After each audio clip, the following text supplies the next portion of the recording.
Hello po, tulad ng sugat sa katawan, ang masasakit na salita ay nag-iiwan din ng pilat sa puso at isipan ng tao. Parman buwelva po uli, ang matalas na pananalita ay sumusugat ng damdamin. Ngunit sa magandang pananalita, ang sakit ng kalooban ay gumagaling. Ito'y mababasa sa Kawikaan Kapitulo 12 versikulo 18. Magandang balita Biblia.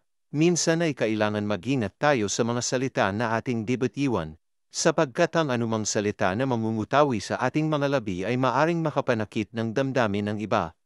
Kapag nakapagbitiw tayo ng masakit na salita sa ating kapwa, kahit paulit-ulit pa tayong humingi ng paumanhin sa kanya ay posibleng hindi na iyon kaagad mawawala sa kanyang isipan.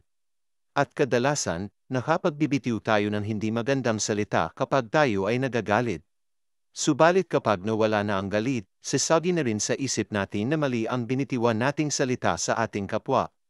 Maaaring mapatawad tayo ng taong ito dahil sa sinabi natin sa kanya.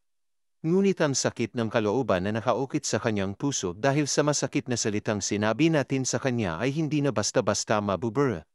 Magpatawaran upang maibsan ang sakit na naramdaman. Ingat po palagi.